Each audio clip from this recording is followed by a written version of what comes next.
I'm ready. Here we go. Bob, you ready? I'm ready. Right.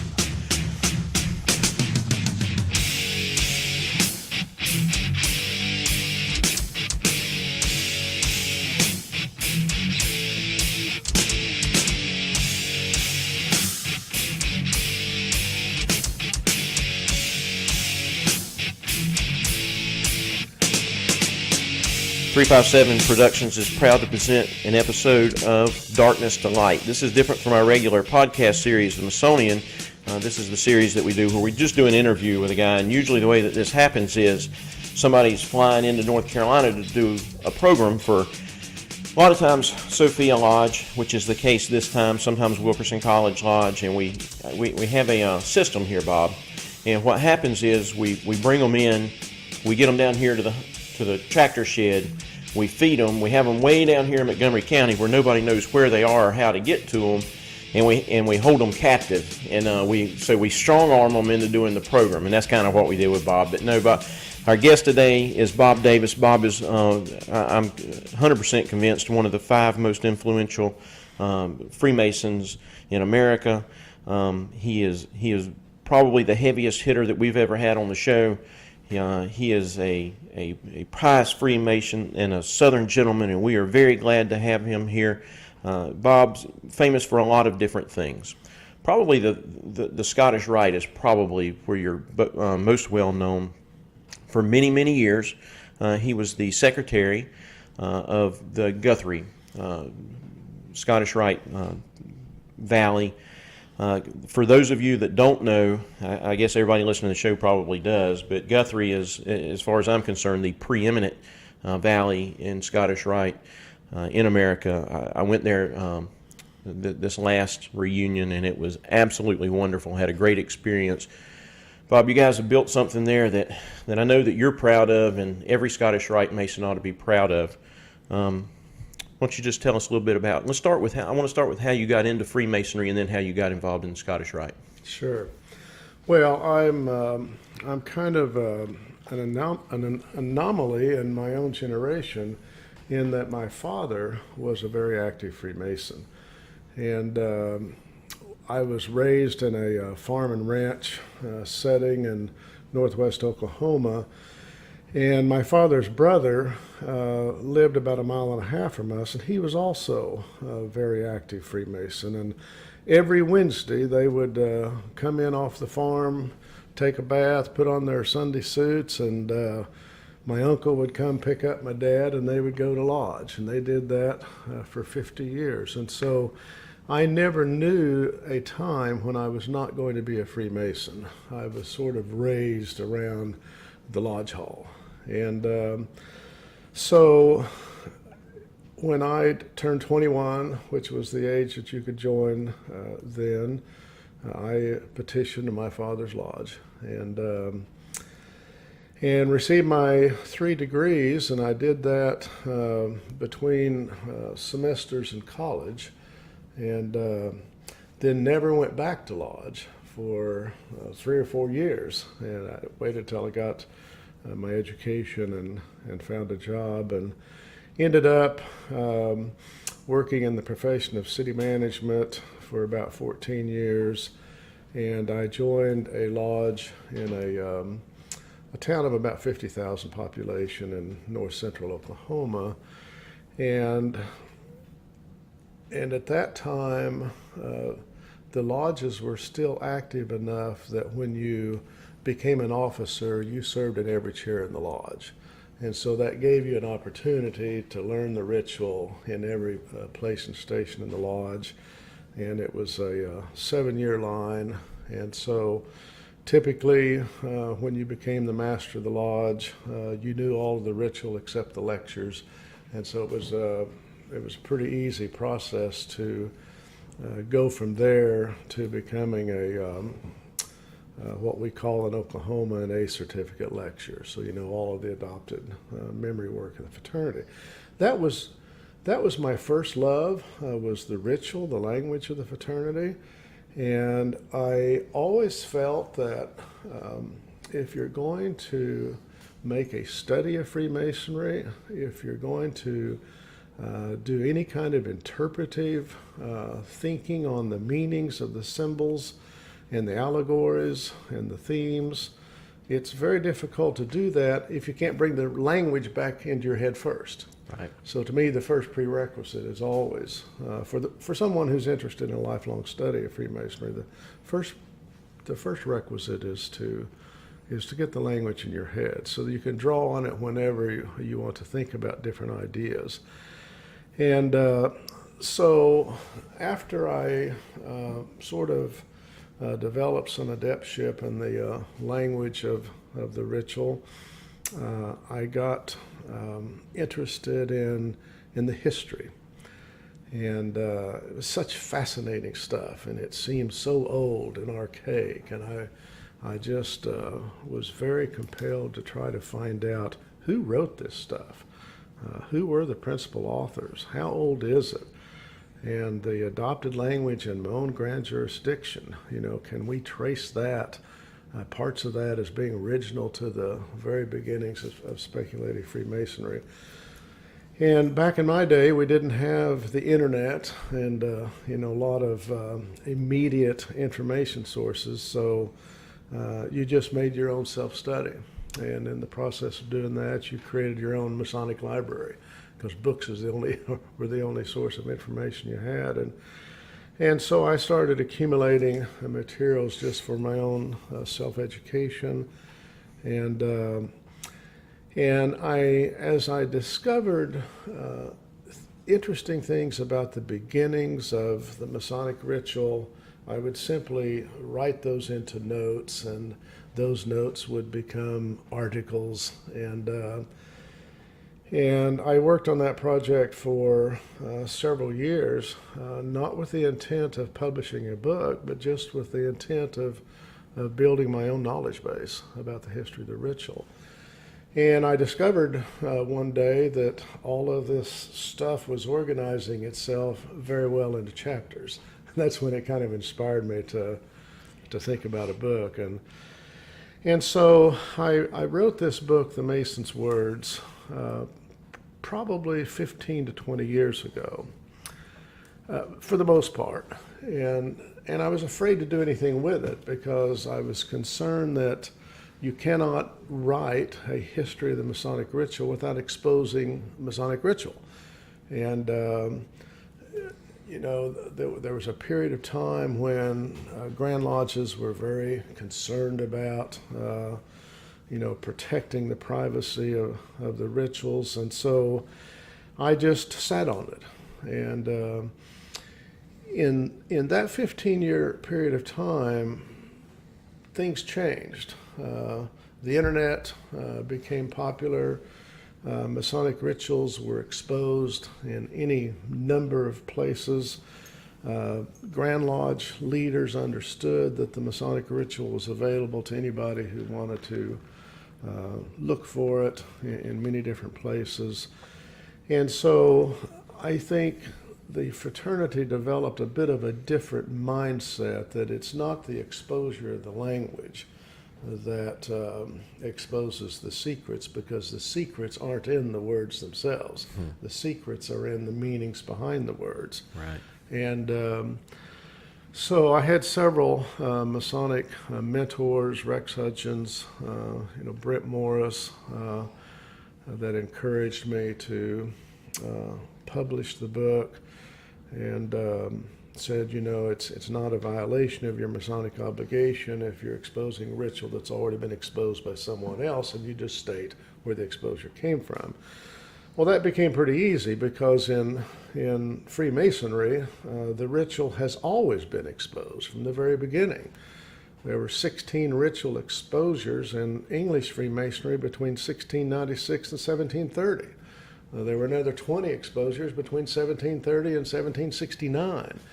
And so, in fact, over the entire period of our existence, the ritual has been readily available to whoever searched for it. So that made the process of sort of addressing how the ritual evolved a fairly easy thing. And then, of course, I got fascinated. Well, who the principal authors were. It's clear that the making ceremonies, what we think of as the first section ceremonies in symbolic masonry, all came from these early exposures. Even the third degree, which first appeared in Samuel Pritchard's exposure of 1730. So that aspect of the language was well known and easy to trace the source. And then, beginning in the second half of the 18th century, the era of the English lectures became quite popular. And we discovered that there's 4 or 5 of those men that became very, very popular in advancing the ceremonial forms of Freemasonry to include a philosophy about Freemasonry itself. And the 3 principal authors of that were William Hutchins, who wrote an early book on the spirit of Masonry, sort of suggested that Masonry is in fact a spiritual system that involves a quest for a oneness with divinity.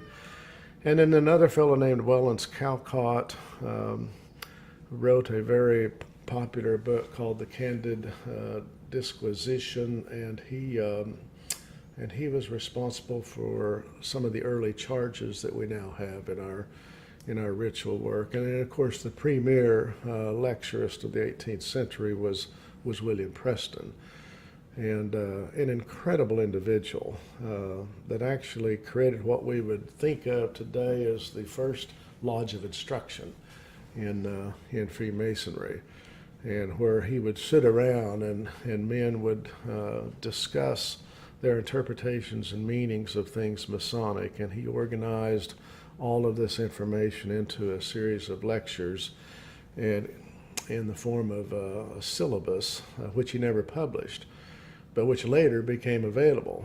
And so we discovered the incredible resource that William Preston brought to the fraternity through his own records. So those are the principal authors of what we think of as the second and third section lectures of the ritual today. So Bob, not to interrupt, but Preston, when he was developing his monitor, he didn't call it a monitor, what did he call his? Illustrations. At the same time, he had much more ritual than that he would deliver personally, right? Exactly. Was he teaching this to other lecturers? Well, in the Thomas Smith Webb vein? No, it wasn't so much that Preston was a lecturer who was teaching the work, but he was a man who was going around delivering the lectures, and his lectures were very compelling and very popular. And he also organized a sort of a research lodge called the Lodge of Antiquity, and that format of developing the philosophy of Freemasonry through open interpretation and just shared dialogue was sort of the system that Preston became known for.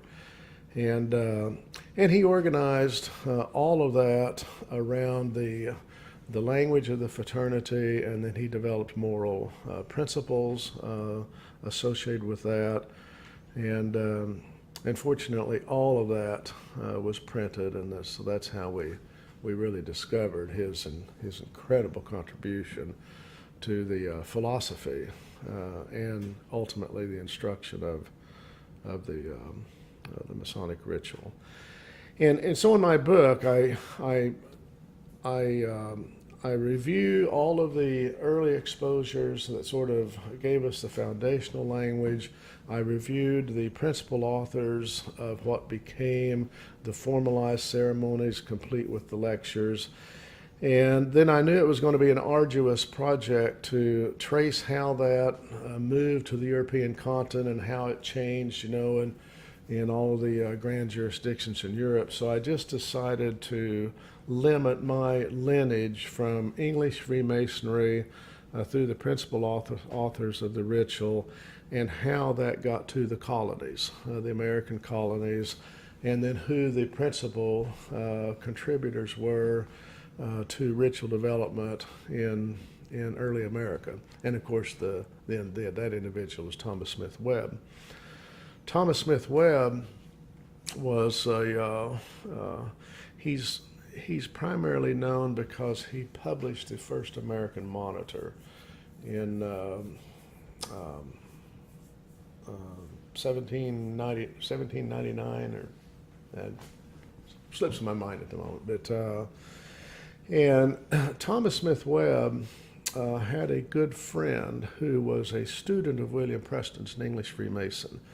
And his name was John Hanmer. And John Hanmer taught Thomas Smith Webb the work. And Thomas Smith Webb's primary concern was that the ritual would not survive in the American colonies because it was coming from so many different places and so many different sources. He felt that to have a lot of variation in the ritual would be so distractive that its lack of uniformity would actually threaten the continuance of the fraternity. So he became determined to try to standardize the ritual practices in the colonies. And so he did that by becoming a ritual instructor, a teacher, taking on personal students, teaching them the Preston form with the modifications that he made in the publication of his Monitor. And those students then their job was to go out to lodges and teach the same language. And the system worked pretty well through the first students of Webb, and one thing I tried to cover in the book is who were the students of Webb, and what grand jurisdictions did they have influence in the Northeast and in the South. And then I started looking into the second generation men, and that's when we discovered that men were starting to make their own little versions, changes or innovations in the ritual, and calling it the true Preston Webb form. And it was a result of many men doing that kind of thing that resulted in each grand jurisdiction having a little different language. Regardless of where you attend a lodge, it's a lodge, that you're seeing the same thing, even though the words themselves can be different. And that even causes certain jurisdictions to have aspects of the ritual that you don't find in any other jurisdiction. It's just some local guy had a good idea, everybody liked it, so they adopted it as part of that working. So that's how we find those kinds of variations in the ritual.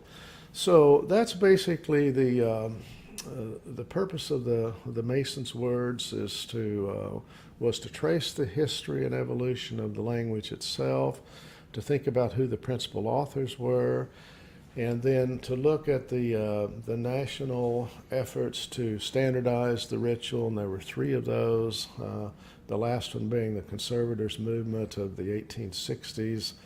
And after that, Grand Lodges just decided to adopt their own custodians of the work or a grand lecture system, and to monitor the ritual that they adopted themselves. And so I think we concluded after the 1860s that it would not be possible to have a single ritual for American Freemasonry.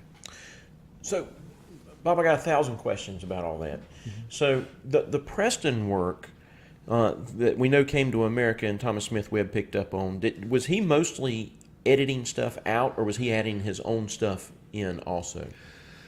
Preston, Thomas Smith Webb was pretty true to Preston, but Webb actually did add certain things to the Preston work.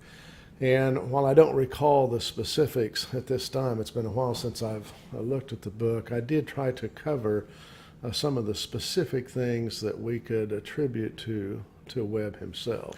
When was Preston writing? Preston published his.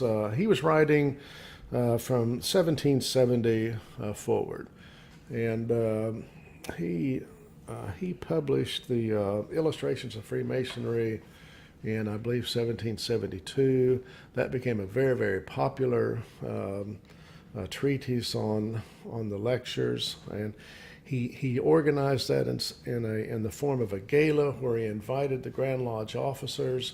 He literally presented the Fellowcraft degree, for instance, and the Grand Lodge was so impressed with it that they ultimately added his lectures into the work. And he was a modern, not an ancient. Yes. Grand Lodge. Yes. But his work, I guess, after the amalgamation, they just adopted largely his work. Who was doing their work? Well, that's not exactly accurate. When the Grand Lodge of the Ancients and the Grand Lodge of the Moderns decided to come together and organize the United Grand Lodge of England, they developed a ritual committee that was made up of both grand jurisdictions. One was the Lodge of Promulgation, the other one was the Lodge of Reconciliation. It was the purpose of those men to create a standardized work from the ritual workings of the lodges and from both of the two Grand Lodges.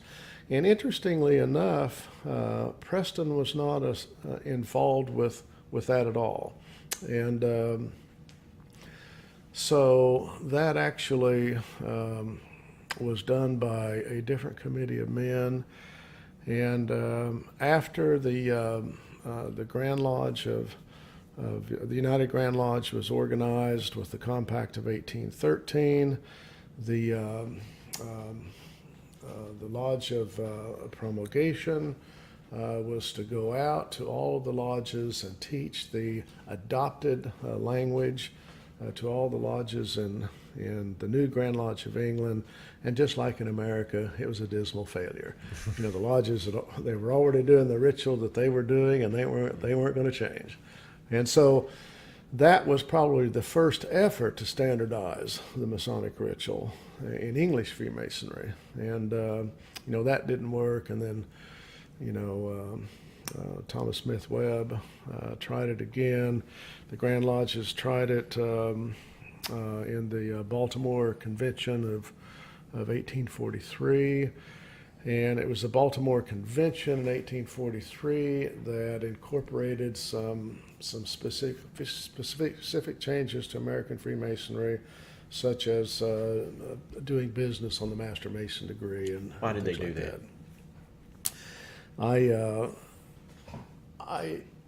I suspect that they were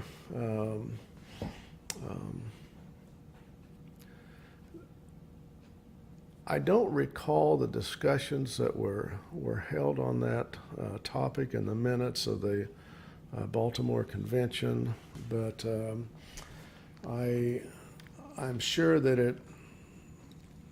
it had something to do with the fact that men were not considered full Masons if they weren't dues-paying members.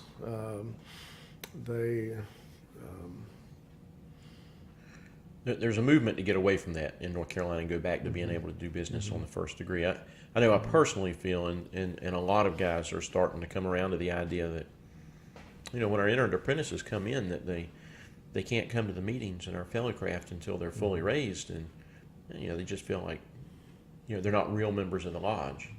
I just feel like you should. Yeah. I feel like you should. If they're members of the lodge, they're members of the lodge. They ought to be able to come in and partake in all of our activities, and most of them at least. There's a time that they would not be able to be there. And it's very typical in European Freemasonry and South American Freemasonry. Almost everywhere outside of America, work can be conducted in any degree. It's just never been an issue. But because it became a rule, and the Baltimore Convention was adopted by Grand Lodges in 1843, For some reason, the American Grand Lodges have not looked back or looked beyond their own jurisdiction to really see what the common tradition is. And the common tradition is to allow lodges to conduct business in the entered apprentice degree.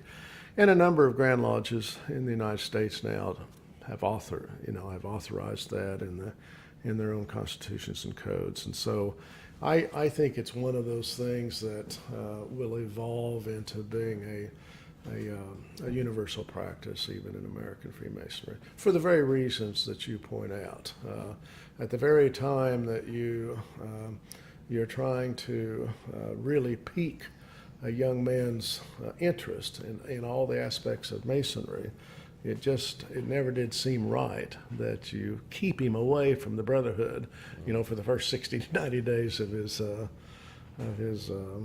his journey. So, Bob, talk a little bit more about the idea that, and I think guys that haven't been outside their own jurisdictions, outside of their own states, don't realize how different the work is. And certainly if you go to Europe, when I was in Scotland, they have vastly different work over there.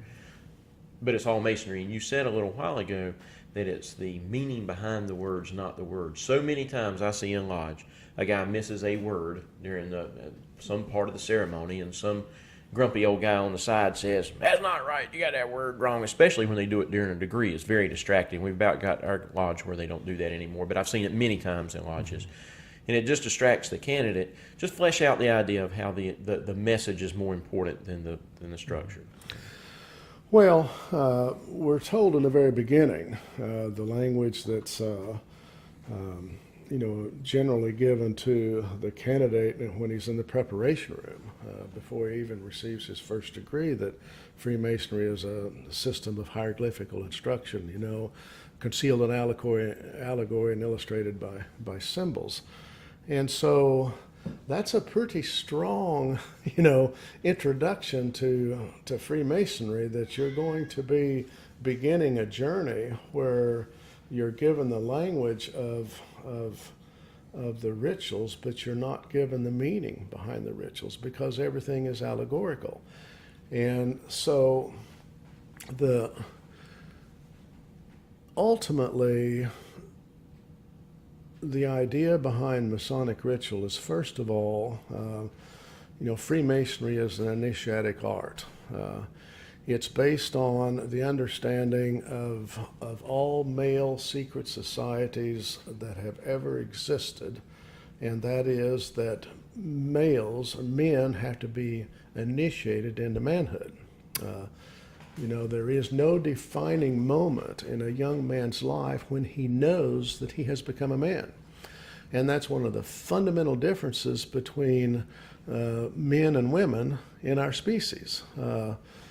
For women, she has the Mensa cycle, which is a very powerful and emotional and dramatic change that occurs in her body that physically everybody can see. And she intuitively knows that, she now can bear a child. And so her psyche is driven to protect her own accountability just because she knows what's possible with her. It's not that way with men. There are no physical changes in men that can be seen. And so while puberty may be a part of it, I can tell you that there's never been a young man who at puberty concluded that he was a man, because in men that process develops much earlier than our emotional and intellectual development. So in fact, Freemasonry exists first and foremost to initiate men into manhood. And it's based on the premise that manhood is not an event, it's a journey. And so the degrees of Freemasonry represent this journey from the time that you are initiated into the society of men until the time that you reach a level of mature masculinity. The language and the rituals of Freemasonry provide the guidepost whereby you can understand not only the nature of becoming and being a man, but also the process that's involved in attaining mature masculinity, which involves an awakening of consciousness. And so it is actually a journey in the opening up of the psychology of a man's being. And if you don't understand that that's what Freemasonry is about, then you've missed the entire purpose, of the fraternity. And so we could go through, all the degrees of Freemasonry and talk about how that journey and how these guideposts, come to be.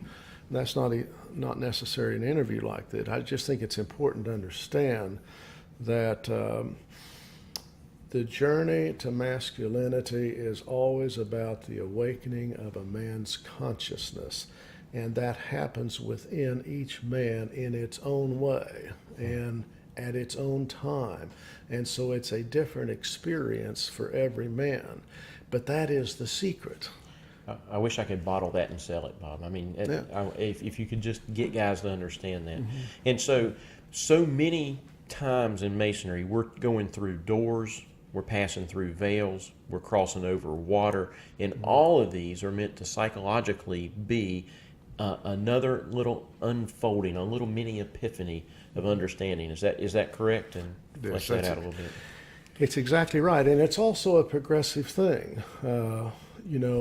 When we pass, first of all, every barrier that we experience in the fraternity, whether that barrier is the door from the preparation room into the lodge, or whether that barrier represents the four veils in the Royal Arch system, or if it represents the balustrade in the fourth degree. And there's just many, whether it represents the two pillars in the Fellowcraft degree, whether it represents what happens at the end of the winding stairs in the Fellowcraft degree. All of these are barriers. And those barriers all represent the mystery of our being. It's a mystery because we haven't yet experienced it or lived it. And so all these barriers are those things which separate us from truth. Wouldn't it be an interesting study, Bob, to go take all the places in Masonic ritual and talk about every time you're crossing over one of those and what it's supposed to mean? Exactly, yeah. There's your next book. Yes, and once you pass it, you can never return. Right, if you actually got it. Yeah, exactly. Yeah. Wow. Fascinating stuff. Yeah, it is. I feel like the Scottish Rite does such a good job of explaining what the degrees mean. There's a ton of material on that. We talk to our candidates about it between the degrees. You guys have a thing right before and right after the degree kind of explaining what's coming up and what just happened. We've got tons of books that talk about those degrees. There's very little that talks about the Blue Lodge degrees, though, in the way that we do it in the Scottish Rite. Why is that? Well, I think partly it's because that in English Freemasonry, or in the beginnings of Freemasonry,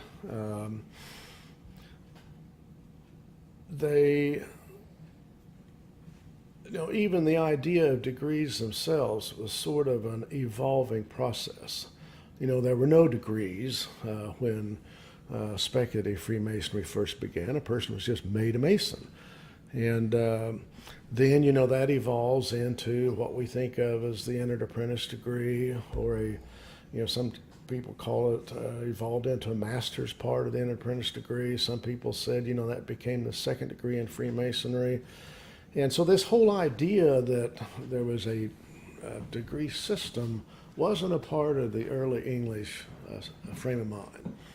And even when the third degree in Freemasonry came to be around 1724, was first published in Pritchard's Exposure in 1730, was considered as an optional degree in Freemasonry by the English Grand Lodge until the constitutions of 1738.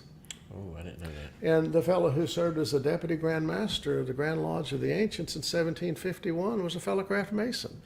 So in the 18th century, it didn't make a lot of difference, you know.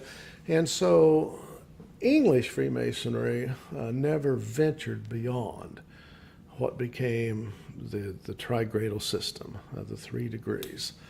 It was the continental Freemasonry that developed Freemasonry as a progressive system of degrees. And of course, that all came about because of the incomplete nature of the Master Mason degree. You know, if you're a playwright, you know, if you're a screenwriter, and you're going to put together a series of 3 plays, you're not going to end your 3rd play with something that's lost, with a promise that you may be, and that something substituted for it, with some promise that you may be able to find it in the future. Right. When there's no planned future. It is very open-ended. Yeah. Well, it became very, very clear, you know, to the French Freemasons that But they were supposed to add the Royal Arch degree, right, on the tail Yeah. end of it. Well, yes, yeah, and as you know, some of the lodges under the Grand Lodge of Ancients were practicing the Royal Arch degree. We don't know for sure how early that appears, but it may have been as early as 1743, and but the point is that the Master Mason degree very clearly describes the hero's quest. And because of the incomplete nature, it made it possible to develop the individual's journey. And so I always thought that the Scottish Rite degrees, which we can largely attribute to French Freemasonry, they understood that with the raising of Hiram Abiff, the man has become a new man. You know, he is supposed to be a different person than he was before. And yet it's very clear that he has to overcome the shadows of his own existence, and which are sort of represented by, you know, the ruffians in our drama section of the 3rd degree. But in the Scottish Rite system, they chose to develop the ruffian nature within ourselves. And so one of the purposes of the Lodge of Perfection was to look at various aspects of the shadow side of our personality, with the clear understanding that the hardest challenge we'll ever face is overcoming ourselves. And that'll be the hardest work we ever do. And so clearly, the Scottish Rite degrees have everything to do with the psychology of being and the psychology of manhood. When we pass the stairs in the Fellowcraft degree, we are told as we're passing the south that you are now leaving the outer temple and entering, you know, the inner work of Freemasonry. From that point forward, it's all about going inside ourselves and discovering who we are. And that process doesn't actually is not actually completed until you've been through the 31st degree of the Scottish Rite. Yeah. For anybody that's interested in exploring that more, there's plenty of places to find it. Kirk McNulty's The Way of the Craftsman is a very good study on that, on how it's very good. Really about your own psychology. Mm-hmm. Mm-hmm. Wow. Wow, I don't know where to go from there, Bob. Okay. So let's talk about the Scottish Rite a little bit. Tell the story, before you go into telling about how you got into the Scottish Rite, and talking about Guthrie a little bit, about the city manager and how you came to become a city manager. I enjoyed that story last night. Share that with us. Well, if it's not too personal. Yeah, no, not at all. And it's to me, it's a very profound illustration of how Freemasonry is supposed to work in men's lives. the reason that Masonic lodges have historically and traditionally been multi-generational is because our role as elders in the tribe, or as the older men in the fraternity, our role is to pass our examples, our life experience, and our wisdom to the next generation of men, and we're supposed to do that just as quickly as we can. And so I can tell you that in my early experience, I mentioned a while ago, I never knew when I was going to be a Freemason. Well, the rest of that story is that there was a little town of about 2,500 population, which was the closest town from where we farmed and ranch, and that's where we would go to celebrate the festivals of our lives. That's where we would go to have all the social conversations outside of the home.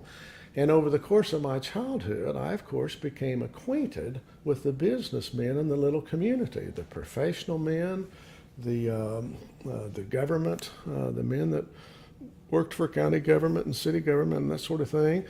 And I sort of became to know a certain group of men that paid attention to me. Every time I'd see them on the street, it didn't matter, they were smiling, they were friendly, they were talking to me, and they made it a point to include me in their conversations, even if it was just a brief encounter. And so I never knew a time when I did not know these men. And so when I came to lodge, my father's lodge, for my first degree, the entered apprentice degree, all those men were there. They were my father's friends, and they were also the most respected men in the community. And I never will forget, and I think I mentioned it in my book on Understanding Manhood, standing in the preparation room, duly and truly prepared to be initiated, waiting for a response to my knock on the doors, consciously thinking to myself, tonight I'm going to be initiated into manhood. And I knew that just as clear as the day is long, because the men that I wanted to, whose examples I wanted to emulate, were there. And so what got me into city management is it turns out that one of those men was the city manager of that little town. And when I was a young lad, we would go, we'd have these wonderful community festivals. They would last all day, things like the 4th of July celebrations. Being in a ranching community, we'd load up our horses early in the morning. We'd go to town. We'd all ride in the 10 a.m. parade. Then we'd go to the public park and have a big community feed, and the horses would graze on the grass. And there was something going on all day. We'd ended it with a rodeo that night, and we'd all, ride in the rodeo. That's just what we did in our culture. And I was just literally amazed at how could all these things be organized to benefit everybody in the community. There had to be someone who was responsible for that. And when I was 9 years old, I discovered it was the city manager of that little town. And I remember pointing at that man when I was 9 years old and telling myself, I'm going to be like that man, because that man makes a difference in everybody's life. Yeah. So when I was 9 years old, I knew I was going to be in the city management profession. That's good stuff. Bob, let's spin that right into something else that you and I talked about last night, which is the tribal elder or the lodge mentor. We so many times you're going through the chairs, you're getting more and more important the whole time. I mean, your role is becoming more important and more busy and more of a leadership thing. And then all of a sudden, bam! When you're out of the East, what do you do? And it's one of those things where it's a fine line, it's a balance between wanting to get in there and help and wanting to stand back and let guys make their own mistakes and work through it. And we talked a lot last night about this whole being a tribal elder. Let's talk about the role of the past master and the tribal elder. Mm-hmm. Well, first of all, we have to understand that the structure of Freemasonry changed only in the last 70 years of the 20th century. And And if you're ever curious about that, just look at the pictures on the wall of past masters in lodge after lodge after lodge, especially lodges that go back and still have the pictures of men in the 1800s that were in their lodges. Look at the class pictures of Scottish Rite Valleys, throughout history. It was an organization of young men. Masters of lodges were typically young men. I'm talking about men in their 30s and 40s. It was a rare thing to see an old man as picture the master of the lodge. And so it was very, very clear that when we were in a system where sons were following their fathers into the fraternity, then the authority of Freemasonry was passed on down to the sons just automatically. In the same way you'd pass your farm down to your son, and that all changed beginning in the 1920s, and especially during the Depression, when these households that typically had 3 generations of males in them.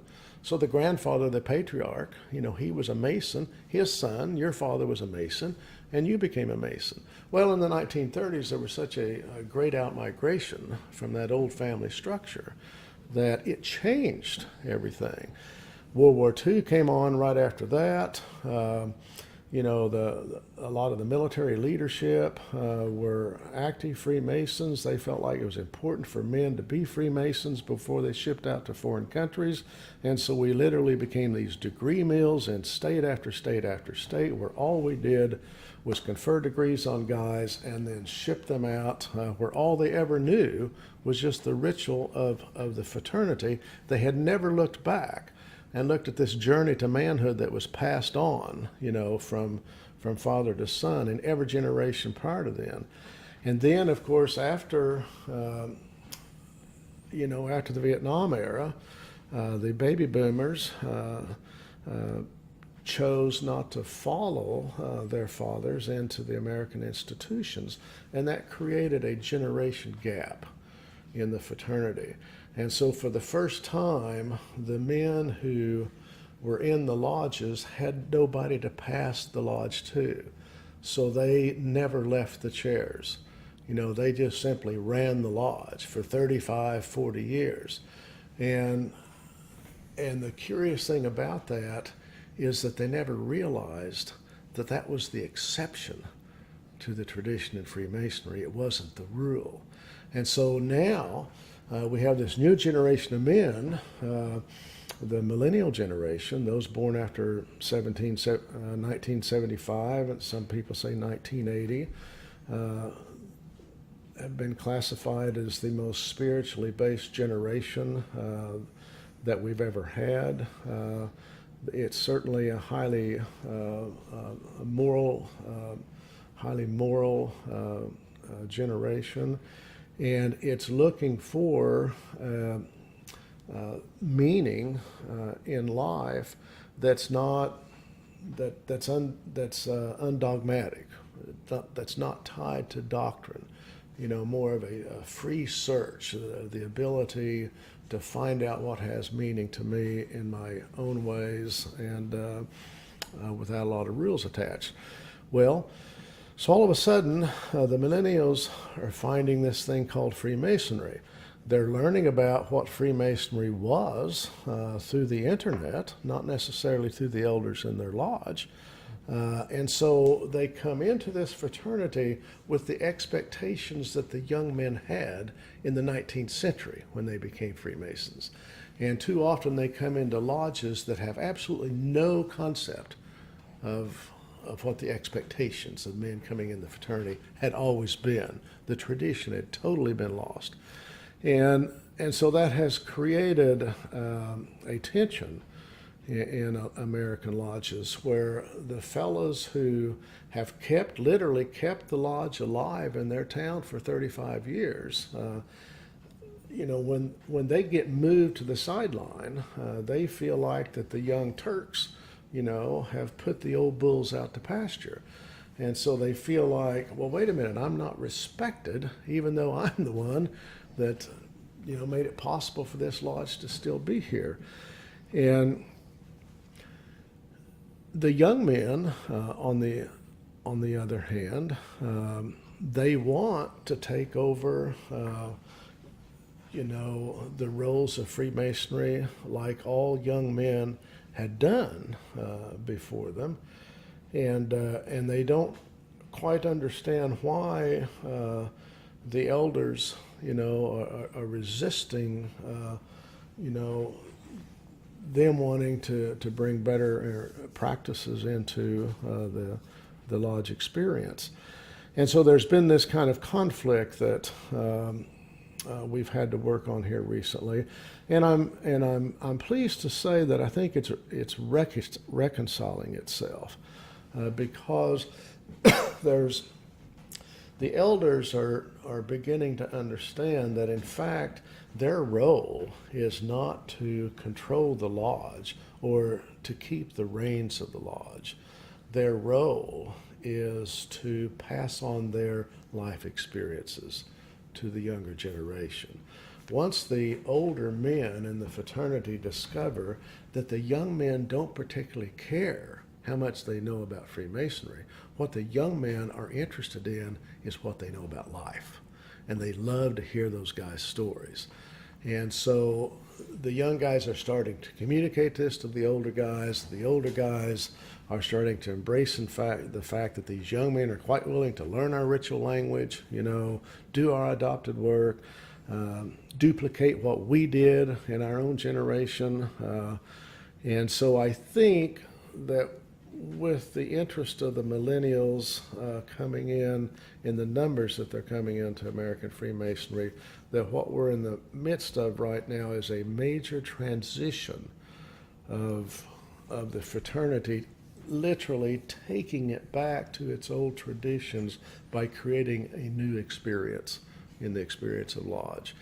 And the young men are willing to bring the education, bring the Masonic light into the discussion. The older men are discovering that they're rather enjoying, learning from the young men. And so we're starting to see this balance actually get recreated.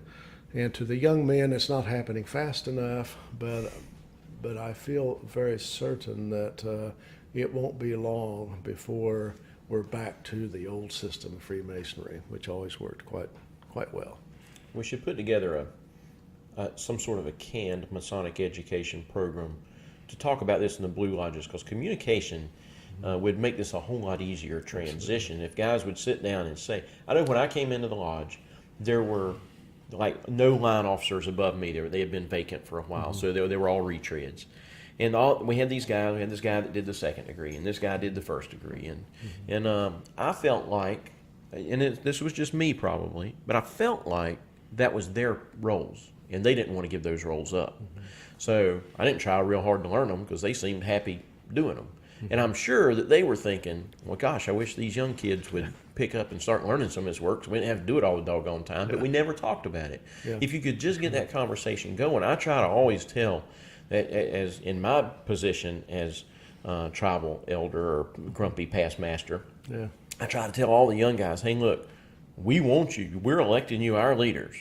So lead, and we want you to learn this ritual work. We're doing it now. We got you covered until you learn it, but we want you to learn it and take it over. So pick out what you want to do and what you're passionate about, and learn that, and please do it. Yep. Be our leaders.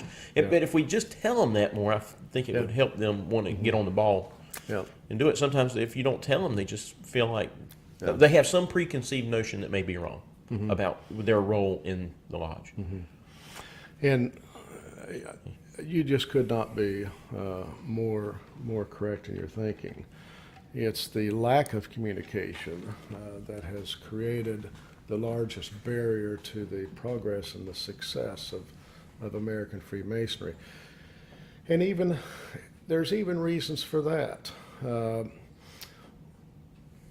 I remember when I was a young man being curious about this idea that existed among the older men in the fraternity that you never talked about Freemasonry. You never said anything to anybody about Freemasonry. Well, at first I thought, okay, it's because we're a secret society. But in their way of thinking, it didn't have anything to do with being a secret society. And what I discovered was, at the end of World War II, we entered this this Cold War era of the 1950s. And American leaders were concerned that communist organizations were going to infiltrate American institutions. And nobody took that more literally than the Freemasons. And so the Freemasons made a collective decision to literally board up their windows and make their buildings places that the public could not enter. And they did it because they were afraid of the communist infiltration. And really? yeah, that's that's fascinating, exactly Bob. what happened. I've never heard that analogy before. That's exactly what happened. And so here you have a whole generation of men that are very uncomfortable about talking about Freemasonry because they were warned, that we'll be destroyed if the public if the wrong public, ever infiltrates our institution. So I think once we become aware that their quiet nature was driven for reasons that were very powerful to their own inner psyches, then that gives us an opportunity to rediscuss those things. And another thing it did for that generation of men is they just have never been very good about opening themselves up, exposing themselves. Men have a way of building a brick wall around them to protect themselves, and they're just quite comfortable of living behind their own barrier. And that was particularly true of the World War II era men. And so they have not typically been good communicators. They're very good at casual conversations and telling their stories, but they're not very good at telling you how they feel about things, unless they just have an opinion, and then they're quite free with their opinions. And so part of the communication gap there that's getting resolved is the new conversations that are occurring between generations are occurring at a much higher level than they ever occurred, 40 and 50 years ago. And I think that's happening because the social context of Freemasonry. A lot of conversations are now occurring outside the tiled recesses of the lodge, and for the first time, men are really getting to know each other as brothers, and the whole idea of the brotherhood is starting to become a part of the fraternal psyche. And so that's very much a part of the transition that's happening too. Well, we talked a lot last night about not only the TO movement, but just the younger generation that's coming along and how spiritual they are. And I'm an optimist, Bob. I think the craft is in a very good place, even though we're probably going to continue to shrink in numbers. I feel like we're building a stronger base right now. I'm happy about where Freemasonry is. What do you think? Yeah, I agree with you. We will be smaller. We'll be leaner.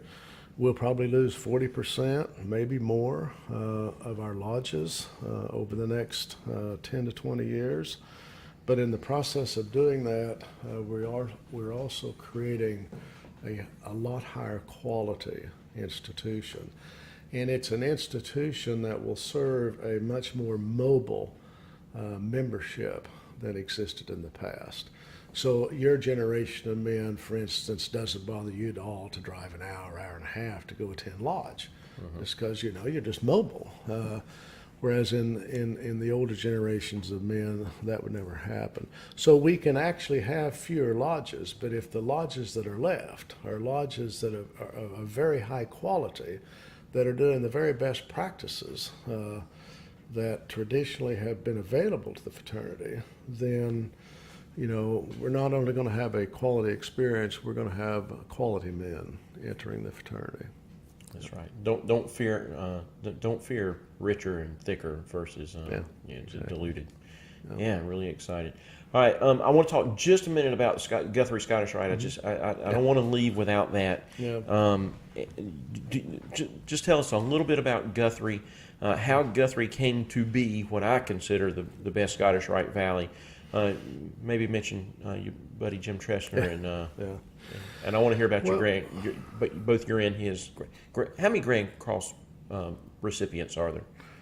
Oh, I think there's pretty rare. probably 72, 75 living Grand Cross recipients. So they don't at just any hand one those time. things out Yeah, left and right. That's true. That's true. And Dr. Trezor and I have both had the honor to receive those designations from the Supreme Council, the reason Guthrie Scottish Rite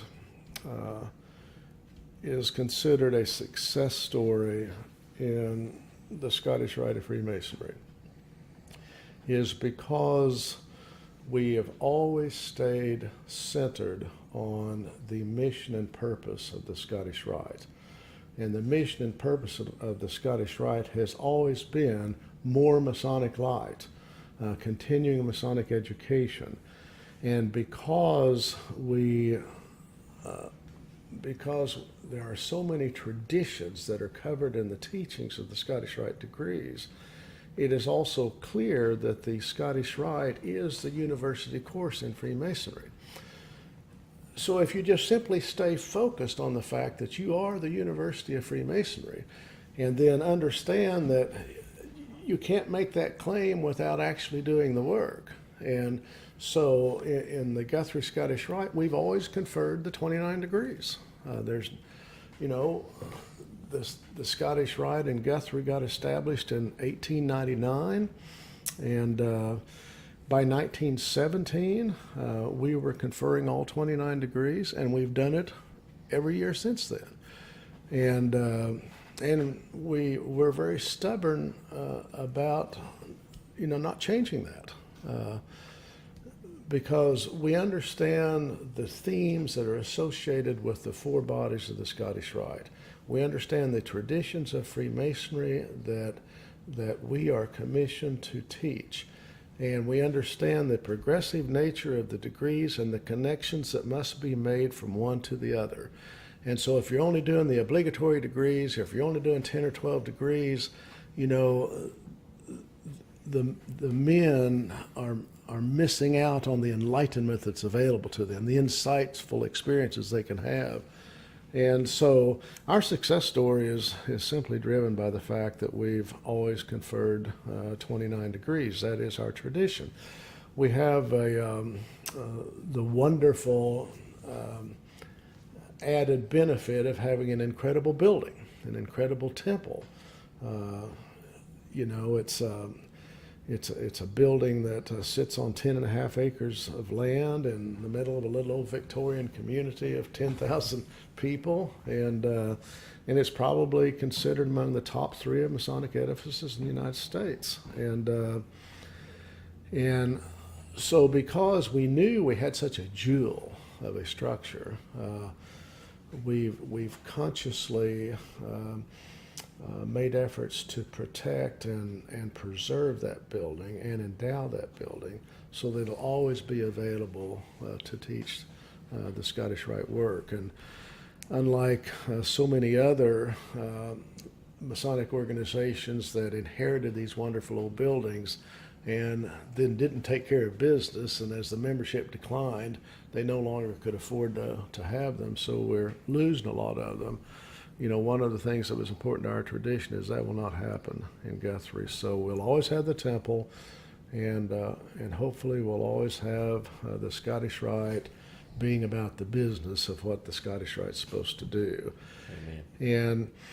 And because we confer all 29 degrees once a year, we generally have over 100 out-of-state guests at each of our spring reunions. Right. And one thing that's a part of our Southern hospitality is we're quite willing to freely give away anything that you see in our experience that you could bring back to your home valley and start in your own valley. Oh, good. Can I get a digital copy of those things that you do right before and after the degree, the recording, or was Trezor actually saying that, or was that a recording? No, those are recordings. The prologues to all the degrees, yes, they're readily available. We give them to valleys all the time.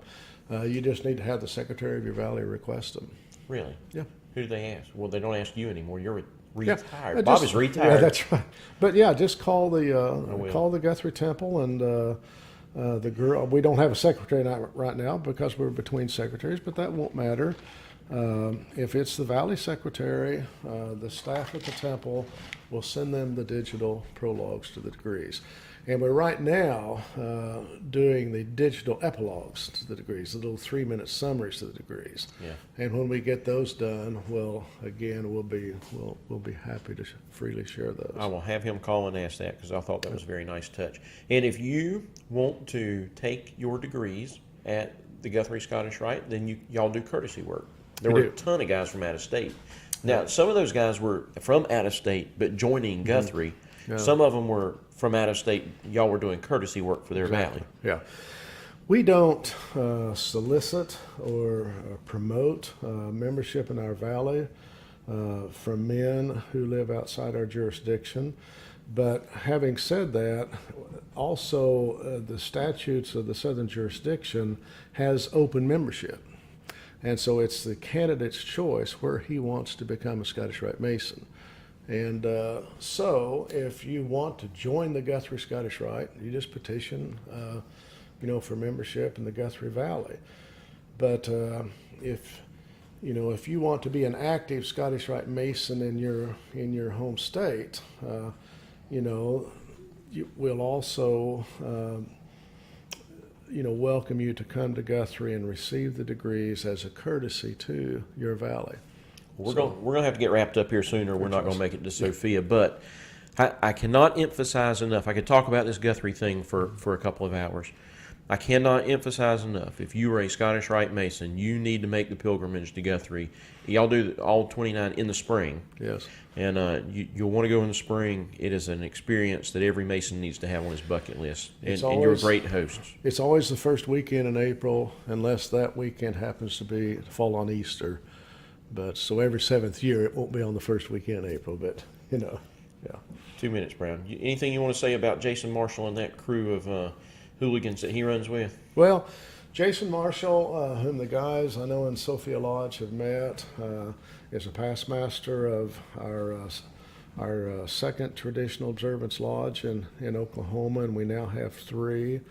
And he is a part of a core group of young professional men who are embracing all aspects of the fraternity. And so I can't speak highly enough, not only of Jason himself, but the other young men in his age group that are really making a serious study of Freemasonry, and they want it to become an important part of their life experience. And so, yeah, he's a great individual. They were excellent hosts. I think the one thing that I learned from Jason more than anything else, and this will really resonate with people my age, is that Jason always preaches time and place. When it's time to be serious, it's time to be serious. When it's time to be contemplative, be contemplative. When it's time to cut loose and have a good time, cut loose and have a good time. And I think guys my age really, they want those different aspects of their life. Moves so fast for them, and they're involved in so many things that they like having those little pockets of different experiences.